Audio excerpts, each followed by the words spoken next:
मित्रों, क्या आपको पता है गोमाता ने समस्त स्त्रियों को ऐसा कौन सा श्राप दिया था जिसकी वजह से आज तक समस्त नारी जाति व श्राप भोगना पड़ रहा है। गोमाता का एक ऐसा श्राप जिसे टाला नहीं जा सका। दोस्तों, वह श्राप कौन सा था? जानने के लिए वीडियो को पूरा जरूर देखें।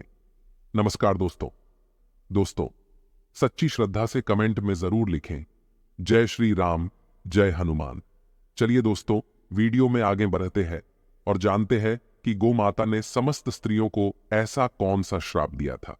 दोस्तों, एक समय की बात है जब भगवान श्री कृष्ण अपनी राजगद्दी पर विराजमान थे, तब उनके पास देवर्षि नारद मुनि आती है और कहते हैं, हे प्रभु, मैं आज मृत्युलोक में भ्रमण कर रहा था। तभी एक स्त्री ने पूछा कि पहले स्त्रियों के बच्चे होते थे तो वह पैदा होते ही चलने लगते थे, परंतु अब ऐसा नहीं है, यह क्यों?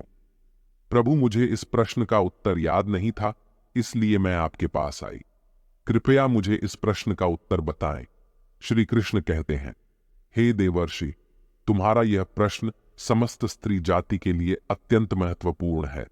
अगर तुम इस प्रश्न के उत्तर को जानना चाहते हो तो ठीक है, मैं तुम्हें एक कथा सुनाता हूं। तुमको इस कथा के माध्यम से पता चल जाएगा कि किस वजह से अब स्त्रियों का बच्चा पैदा होते ही चल नहीं पाता है। तब देवर्षि नारद कहती है कि प्रभु, मैं इस कथा को पूरा सुनूंगी। कृपया आप कथा को सुनाए। दोस्तों, अगर आप भी जानना चाहते हैं कि इस प्रश्न का उत्तर क्या है तो मित्रों, वीडियो को आखिरी तक जरूर देखें और वीडियो को लाइक अवश्य करिएगा। तो मित्रों, श्री कृष्ण कहते हैं, हे देवर्षि, एक नगर में एक रामचंद नामक व्यक्ति रहता था। रामचंद एक स्वार्थी व्यक्ति था। रामचंद के पास में एक गाय थी। वह गाय दूध देती थी और रामचंद उस गाय को हरा भरा चारा खिलाकर उसका दूध निकाल करके उस दूध का बिक्री किया करता था। रामचंद गाय का दूध खुद भी पीता था और अपने परिवार वालों को भी पिलाता था। गाय के दूध की वजह से ही रामचंद अपने घर की दिनचर्या चलाता था। रामचंद का समय इसी तरह से व्यतीत हो रहा था।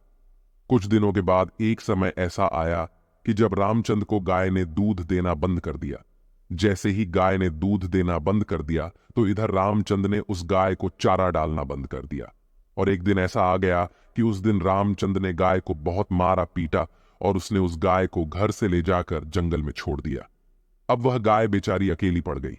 बेचारी अकेली जंगल में इधर उधर घूमती फिरती है और एक दिन जंगल में बने एक मंदिर के पास में पहुंचती है और भगवान से विनती करते हुए कहती है, हे भगवान, मैं आपसे यह नीति करती हूं कि हमें गाय की योनि में डालकर कितना गलत काम किया है। श्री कृष्ण कहते हैं, ही देवर्षि, वह गाय कहती है, देखिए, जो आपकी 84 लाख योनियों में सर्वश्रेष्ठ योनि मानव की है, वह कितना पाप और कितना दुष्कर्म करता है। वह गाय आगे कहती है, जब तक मैं दूध देती रही तब तक उस व्यक्ति ने मुझे अपने घर पर रखा, हरा भरा चारा खिलाया। जैसे ही मैंने दूध देना बंद कर दिया, उसके बाद में उसने मुझे चारा भी नहीं डाला। इतना ही नहीं, उसने तो मुझे घर से बाहर ही निकाल दिया। अब मैं इधर उधर भटक रही हूं। अब जंगल में चारा खा खा करके, जंगल में घास खा करके मैं अपने पेट को भरती हो। हे भगवान, आपने जो सर्वश्रेष्ठ योनि बनाई है, यह तो कितनी स्वार्थी और लालची योनि है। श्री कृष्ण कहते हैं कि ही देवर्षि नारद, धीरे धीरे समय व्यतीत होता चला गया। गाय बेचारी इधर उधर भटकती रही। जब भी वह गाय रामचंद के द्वार पर आ जाती है तो रामचंद ने लाठी लेकर के उस गाय को जंगल की तरफ, खेतों की तरफ भागा करके आता है। श्री कृष्ण कहते हैं, ही देवश्री, धीरे धीरे जब वह गाय एक दिन गर्भवती हो जाती है तो अब जैसे ही 3-4 महीने का गर्भ हुआ है तो उसी जंगल से एक स्त्री गुजर रही थी। उस स्त्री ने जैसे ही उस गाय को देखा, उसने मन में सोचा कि यह गाय तो गर्भवती है, मैं एक काम करती है, इस गाय को मैं पाल लेती हूं। जब इसका बच्चा हो जाएगा तो यही गाय मुझे दूध देने लगेगी, तब मैं इसका दूध खुद भी होंगी और साथ ही अपने परिवार वालों को भी पिलागी और बिक्री भी करूंगी। लेकिन जैसे ही वह स्त्री उस गाय को पकड़ने के लिए अपने पति को बुलाने के लिए जाती है और जब तक उसका पति वहां पर आता है तब तक वह गाय वहां से चली जाती है। धीरे धीरे और समय व्यतीत होता गया। श्री कृष्ण कहते हैं, हे देवर्षि, जब उस गाय के प्रसव का समय नजदीक आ गया तब वह एकांत जंगल में सुरक्षित जगह पर जाकर के उस गाय ने एक बछड़े को जन्म दिया। श्री कृष्ण कहते हैं कि ही देवर्षि प्रसव के कुछ समय बाद वही स्त्री उसी जंगल में घास काटने के लिए गई हुई थी। जैसे ही उसने दूर से देखा कि एक गाय ने अपना बच्चा जन्म दिया हुआ है, तब वह स्त्री उसके पास गई और उसने ध्यान से उस गाय को देखा तो बोली कि अरे, यह तो वही गाय है, इस गाय ने तो बछड़ा दे ही दिया। चलो अच्छा हुआ। वह स्त्री सोचती है, अब मैं इस गाय को पकड़कर अपने घर पर अवश्य ले जाऊंगी। जैसे ही वह स्त्री उस गाय के पास से अपने पति को बुलाने के लिए जाने लगती है, तभी गाय ने उसी समय उस स्त्री से कहती है, बहन, आज तुम हमारे ऊपर एक परोपकार कर दो। यह मेरा जो बच्चा है, यह पीछे पड़ा हुआ है। इसे उठाकर कि तुम मेरी गर्दन के ऊपर रख दो। मैं अपने बच्चे को लेकर की किसी सुरक्षित जगह पर चली जाऊंगी, क्योंकि यह मेरा बच्चा 8 महीने बाद चलने लायक हो पाएगा। 8 महीने बाद अपने पैरों पर चलेगा। श्री कृष्ण कहते हैं, ही देवर्षि नारद जैसा अब भी है, ऐसा पहले नहीं था। पहले गाय का बच्चा 8 महीने के बाद ही अपने पैरों पर चलने लायक हुआ करता था।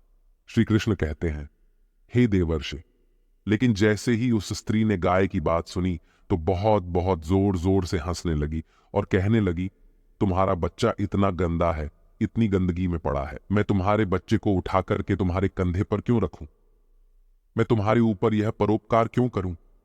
जैसे ही उस स्त्री ने उस गाय का बहुत मजाक बनाया, उस समय गाय बेचारी असहाय थी, वह अपने बच्चे को उठा नहीं सकती थी। श्री कृष्ण कहते हैं कि हे देवर्षि, उसी समय दुखी होकर कि गाय ने श्राप दे दिया। उसने श्राप देते हुए कहा कि जाओ, आज तुम्हारा बच्चा जन्म लेने के बाद तुरंत चलने लगता है, लेकिन आज मैं श्राप देती हूं, तुम्हारा बच्चा जन्म लेने की 10 महीने बाद ही अपने पैरों पर चलने लायक होगा। और जो यह मेरा बच्चा आज चल नहीं पा रहा है, और यह आज के बाद पैदा होते ही बहुत जल्द अपने पैरों पर चलने लायक हो जाएगा। श्री कृष्ण कहते हैं, ही देवर्षि, इसी श्राप के कारण स्त्रियों का बच्चा जन्म लेते ही अपने पैरों पर चल नहीं पाता। दोस्तों, सतयुग में सुखदेव पैदा होने के तुरंत बाद ही अपने पैरों पर चलने लगे थे, और वेद व्यास भी जन्म लेने के तुरंत ही बाद अपने पैरों पर चलने लगे थे। यह बात तो सतयुग की थी, लेकिन कलयुग में ऐसा नहीं है। कलयुग में बच्चे को अपने पैरों पर चलने के लिए कम से कम 9 से 10 महीने लग जाते। इसका कारण यही है क्योंकि गाय ने समस्त स्त्री जाति को श्राप दे दिया था। उसी दिन से समस्त स्त्रियों की जो बच्चे पैदा होते ही चलने लग जाते थे, उनकी प्रक्रिया वहीं पर रुक गई। गाय के श्राप के कारण ही स्त्री का बच्चा 9-10 महीने बाद ही चलने लायक, अपने पैरों पर खड़े होने लायक बन पाता है, और गाय का बच्चा उसी दिन से अपने पैरों पर चलने लायक हो जाता है। इसीलिए किसी की आत्मा को कष्ट नहीं देना चाहिए, और यही सनातन धर्म का सबसे बड़ा धर्म है। गोस्वामी तुलसीदास ने लिखा है, पर हिट सरल धर्म नहीं। दोस्तों, दूसरे के दुख में दुखी हो जाना, दूसरे के काम आना सबसे बड़ा धर्म माना गया है। तो इसलिए हमें असहाय पशु की पक्षियों की सहायता करनी चाहिए। गाय के श्राप की वजह से ही जितनी भी पशु पक्षी हैं, उन सबके बच्चे जन्म लेने के तुरंत बाद चलने लग जाते हैं। लेकिन स्त्रियों के बच्चों पर इसका विपरीत प्रभाव पड़ा कि जन्म के तुरंत बाद स्त्री का बच्चा चलने लायक नहीं बन पाता। एक स्त्री की गलती से आज समस्त मानव जाति की महिलाओं को श्राप का खामियाजा आज भी भुगतना पड़ रहा है। मित्रों, आपको यह जानकारी कैसी लगी? हमें कमेंट में अवश्य बताइएगा, और कमेंट में जय श्री राम अवश्य लिखना। साथ ही अगर आप हमारा चैनल पर नए हैं तो चैनल को सब्सक्राइब अवश्य कर लेना, हो सके तो इस वीडियो को ज्यादा से ज्यादा लोगों तक शेयर अवश्य करें। वीडियो देखने के लिए आपको दिल से बहुत बहुत धन्यवाद।